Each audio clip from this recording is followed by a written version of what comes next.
Hello humans, it's just Martine and welcome to another week in my life vlog. It is Monday afternoon, the start of a very crazy week of my life in graduate school and as a human. If you don't know, I'm a third-year graduate student studying legal psychology. In my last vlog, I had kind of a chill week because a hurricane swept through, but this week we kind of have to make up for that because all my meetings got pushed to this week.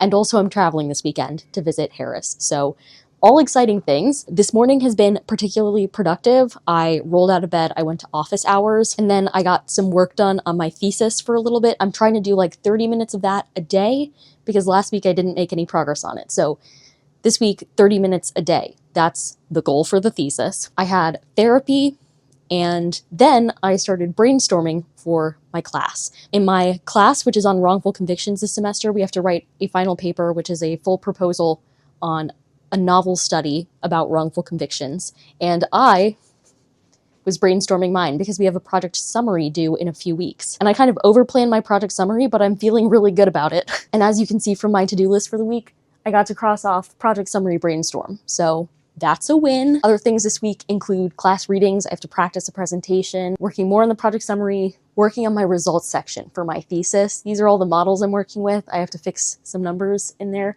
A lot of grading for my TA assignment. And then I'm also doing a workshop this week, so I have to do like a workshop reflection afterwards. So yeah, it's gonna be busy. Also, my extracurriculars are back on. Furthermore, I do still want to get a lot of reading done. For instance, today, I would really like to finish The Wilds by Sarah Pierce, because that's due back at the library. And I don't want to be trapped in Kindle jail for longer than I have to be. That's a goal. There's another book that I would like to finish this week.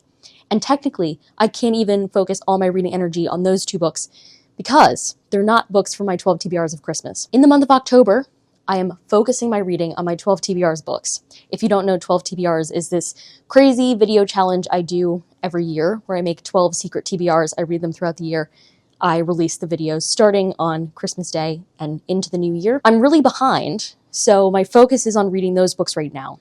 And so basically the rule that I have for myself is I can read other books that I had already started, so long as in any given day I'm reading more for 12 TBRs than I am of non-12 TBRs books. If I want to finish those two books, that means I have to do an equivalent or increased amount of reading for 12 TBRs. So lots happening here. I'm going to head to class soon. I won't be able to show you that. It will just be me and like 5 other people sitting in kind of a dim classroom for 3 hours talking about alibis this week. That's our topic, alibis.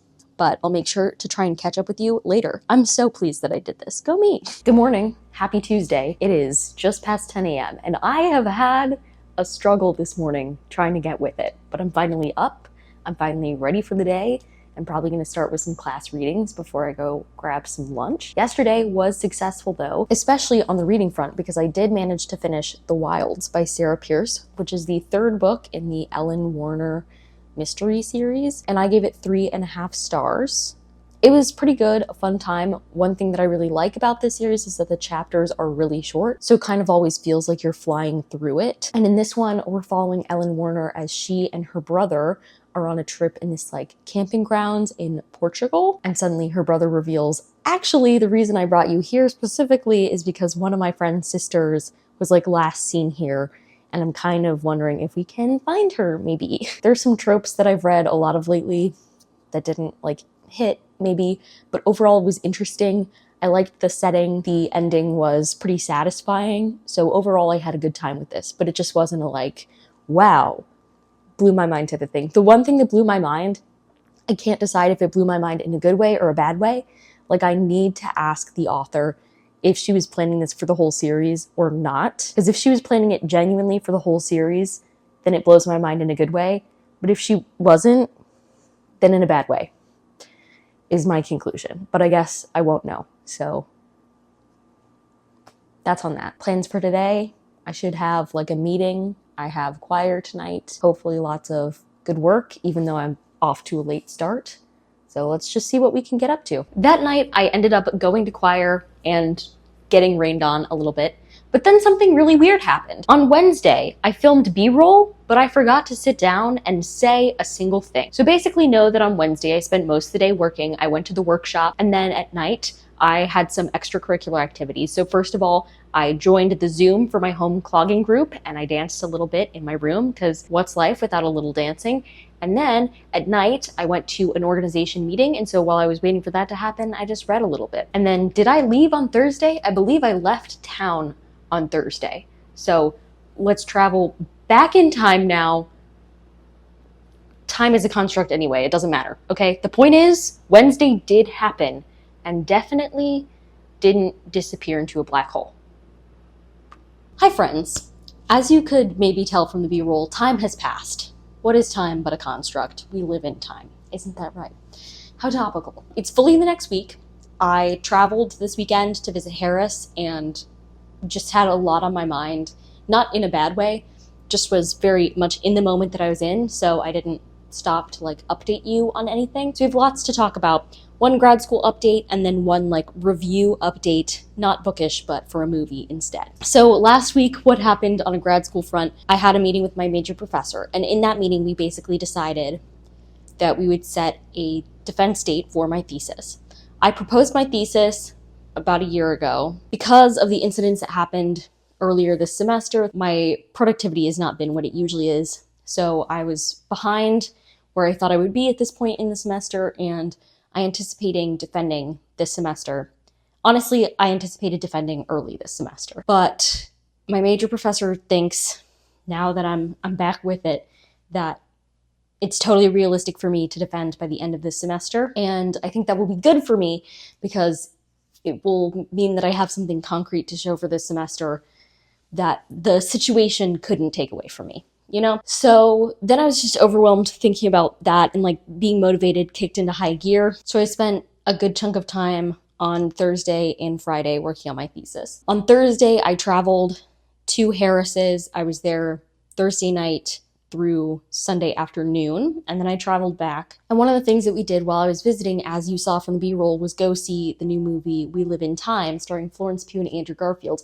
And I figured I might as well share with you my thoughts on that movie, because I didn't finish another book that I could review for you. So why not that? A little cinema review for you. We Live in Time is kind of a rom-com. I would argue there's no com in it. It's just a rom tragedy, maybe. Just a rom, an existential dread-filled rom. I don't know how to categorize it, but it's about these two characters. It's a nonlinear story about their relationship. I think one mark of a very good nonlinear story is that you don't need timestamps to understand exactly where in the timeline you are at any given moment, and that was the case with this movie. They didn't timestamp with the year when we switched scenes, but you pretty much immediately and always knew which part of the timeline we were in, which was great. I'm giving it 4 out of 5 stars. One, I think the actors just absolutely smashed it out of the park. I didn't cry. I don't tend to cry watching movies, so that wasn't surprising, but I think if you do tend to cry, you might. I don't know. Definitely look up content warnings. There's lots of talk about mortality and terminal illness and all of those things. And I thought they handled it in an interesting way. I can't say that it's the most original thing I've ever seen, but I can't say it's the most unoriginal thing I've ever seen.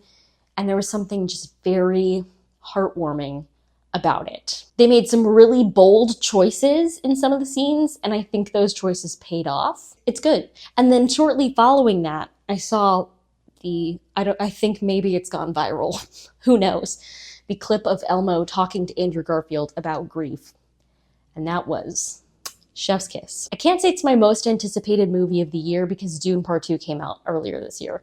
It's my most anticipated movie for the second half of this year, and I really enjoyed it for all the reasons I thought I would, really. I don't think I have anything else to say about it. But overall, I had a very good week.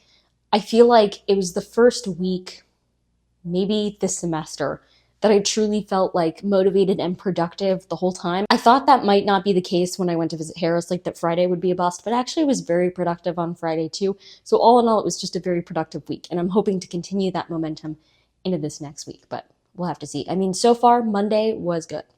So yeah, but I'm going to end this vlog here. If you'd like to, go ahead and give it a big thumbs up and comment down below what's a movie that you've seen recently and do you recommend it? And subscribe for more bookish and college lifestyle content. And until next time, bye humans, bye!